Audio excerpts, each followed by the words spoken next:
चलो, now revolutionaries. अब revolutionaries अपने इंडिया में भी थे, यूरोप में भी थे। अब कैसे ना, ये लाइन बहुत इंपॉर्टेंट है। हिस्ट्री जो है ये चेंज होती है किसके कॉन्टेक्स्ट में? बस कैरेक्टर्स चेंज हो जाते हैं, जो काम है वो सेम ही रहता है। आज़ादी चाहिए, उनको भी आज़ादी चाहिए थी, अपने को भी आज़ादी चाहिए थी। उनका भी कुछ मूड था, अपना भी कुछ मूड था, बस कैरेक्टर्स चेंज हुए, बराबर। तो रिवोल्यूशनरीज जो थे इंडिया में थे। तेरे को क्या लगता है रिवोल्यूशनरीज मतलब क्या?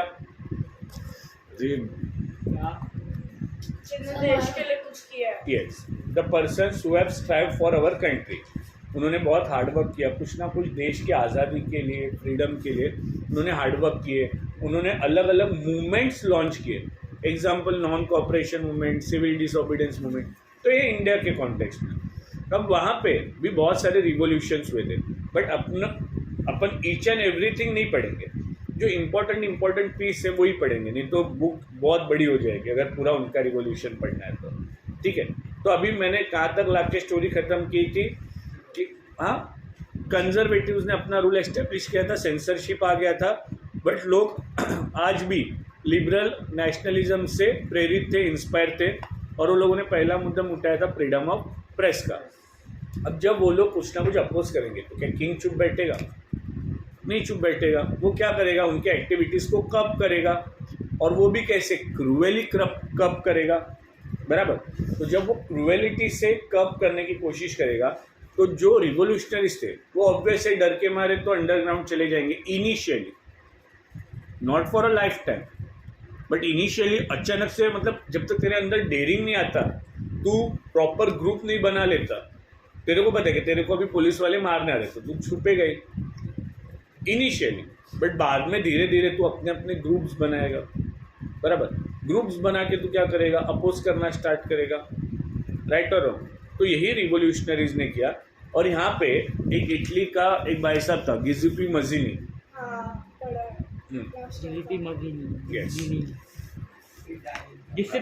इटालियन। तो उसने क्या किया कि इसने बहुत से अलग अलग सीक्रेट ऑर्गेनाइजेशंस किए। 24 साल का था तभी उसको कहाँ से, लिगोरियास ने फ्रांस से निकाल दिया था, क्योंकि उसने एक रिवॉल्यूशन किया था लिगुरिया में, उसको वहाँ से निकाल दिया था। और फिर बाद में उसने अलग अलग सोसाइटीज़ वगैरह बनाए, मतलब अलग अलग ग्रुप्स बनाए, और फिर उसने अपना फाइट स्टार्ट किया अगेंस्ट मोनार्की। ओके, अब मेटरनिक भाई साहब जो अपन ने पहले देखा, ऑस्ट्रिया का चांसलर, उसने गिजुपी मजीनी के लिए क्या कहा कि ये सबसे खतरनाक इंसान है हमारी सिस्टम के लिए। हमारी सिस्टम मतलब यह कौन से सिस्टम की ड्यूक मेटरनिक बात करता है?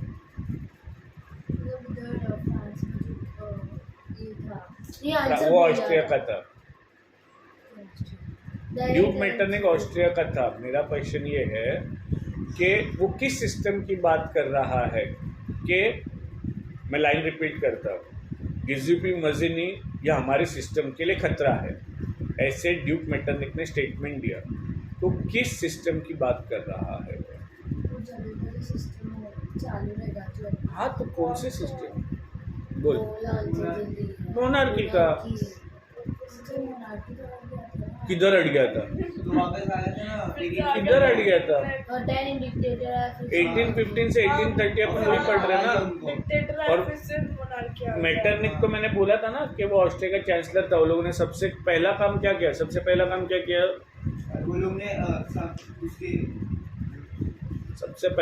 किया? मैं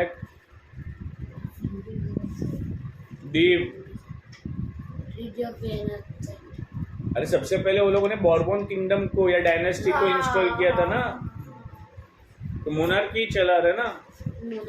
तो ये किसके खिलाफ लड़ रहा था? मोनार्कियल सिस्टम के खिलाफ लड़ रहा था। और उसका क्या मानना था कि भगवान ने जो है ये नेशन स्टेट बनाए हुए है, तो उसकी मर्जी है, तो हम आम इंसान क्यों नहीं कर सकते नेशन स्टेट के कॉन्सेप्ट को डेवलप? नेशन स्टेट बहुत ज़रूरी है, ये भगवान की इच्छा है। तो भगवान की इच्छा है तो अपने को भी वो करना चाहिए, ऐसा उसका स्टेटमेंट था। और ड्यूक मेटरनिक का क्या स्टेटमेंट था? He is the dangerous enemy for our social order, मतलब मोनार्कियल ऑर्डर के लिए वो सबसे खतरनाक इंसान है। चलो अभी मैं स्टार्ट करता हूँ reading. During the years following 1815, मतलब 1815 से 1830 तक का रूल है मोनार्किस का। तो 1815 के बाद the fear of repression draw among liberal nationalist underground. ये लाइन का मतलब समझो, ये लाइन बहुत अजीब वे से लिखी गई है, प्रॉपर समझेगी नहीं तुम्हें। तो इस लाइन से वो लोग क्या एक्सप्लेन करना चाहिए, क्या क्या आएगा ना, आगे आगे आएगा। तुम लोग याद रखो, तो ये इनकी हिस्ट्री बहुत गंदी, मतलब बहुत लैंग्वेज अजीब है। अब ये लाइन का मतलब क्या है मैं पहले समझाता हूँ, फिर मैं वापस लाइन पढ़ता हूँ कि 1850 के बाद ये जो कंजर्वेटिव्स थे, ये लोगों ने बहुत रिप्रेसिव मेजर्स लिए to curb the activities of revolutionaries, because of which all the liberal nationalist has been underground. Has been underground मतलब वो अंडरग्राउंड हो गए, छुप गए। मैं लाइन पढ़ता हूँ। During the following years after 1815 the fear of repression drew many liberal nationalist underground. समझ में? हाँ, cruel measures to curb activities. बहुत क्रूअल मेजर्स जो किंग ने या मोनार्क्स ने स्टार्ट किए थे, CURB। हाँ, ये लिबरल नेशनलिस्ट के एक्टिविटीज को, जो भी एक्टिविटीज वो कर रहे थे।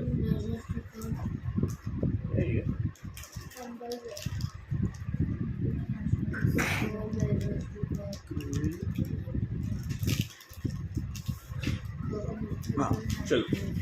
Secret society sprang up in many European states. तो यूरोप में बहुत से सीक्रेट सोसाइटीज बनने लगी, मतलब अलग अलग ग्रुप्स बनने लगे to train revolutionaries and spread their ideas.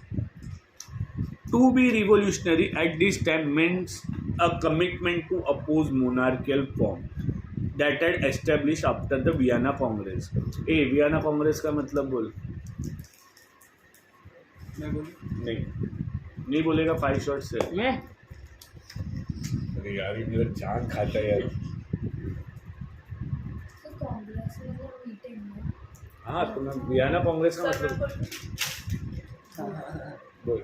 Congress की चार जो कंट्री क्रोएशिया वियना में उधर बैठे थे, तो उन्हें ट्रीटी साइन की थी, ट्रीटी ऑफ। सबसे सिंपल, वो लोगों ने मीटिंग कंडक्ट किया था वियना ही जगह पे।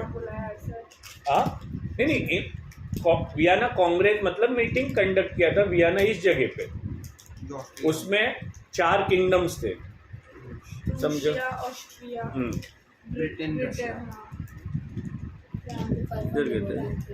and to fight for liberty and freedom. Most of these revolutionary also saw the creation of nation state as a necessary part of this struggle for freedom. तो लोगों को ऐसे भी लगा कि नेशन स्टेट्स डेवलप होने चाहिए। या नेशन स्टेट्स का मतलब बोल ना, प्रॉपर कंट्री का demarcated boundaries. One such individual was Italian revolutionary Giuseppe Mazzini. Born in Genoa in 1807, he became a member of secret society of the Carbonari. As a young man of 24, he was sent into exile. Exile मतलब उससे देश निकाला किया था। Exile मतलब उसको देश निकाला किया था या उसको किंगडम से निकाल दिया। मतलब अभी क्या है ना कि अभी ये जो गुंडे रहते हैं, मेरे को जिनके फोन आते हैं, वो गुंडे अगर बहुत ज़्यादा क्राइम करते हैं तो उनको क्या करते हैं, एक पर्टिकुलर एरिया से निकाल देते हैं, उससे बोलते तड़ी पार। बट सुना कभी तड़ी पार?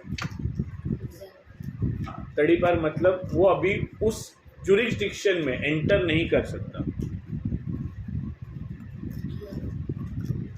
He was sent into exile in 1831 for attempting a revolution in Liguria. तो लिगोरिया में उसने एक अटेम्प्ट किया था रिवोल्यूशन करने का, इसके लिए उसे देश निकाला कर दिया था। He subsequently founded 2 more underground society. उन सोसाइटीज़ के नाम थे यंग इटलियन मार्शलिस एंड देन यंग यूरोपियन बर्ने, whose members were like-minded young men from Poland, France, Italy and German states. Mazzini believed that the God had intended nation to be the natural units of mankind. So Italy could not continue to be the patchwork of small states and kingdoms. तो ये इसको है ना ऐसे double apostrophe में mark करो कि Mazzini believed that, या उसका मानना ऐसे था, गॉड से लेके मैनकाइंड तक गॉड से लेके मैनकाइंड तक डबल एपोस्ट्रोफी में ये करो, क्योंकि ये मजीनी का मानना था, ये कहीं पे आ सकता है तुम्हें। It had to be forced into a single unified republic within a wider alliance of nations. This unification alone could be the basis of Italian liberty. Following this model, secret society were set up in Germany, France, Switzerland, Poland.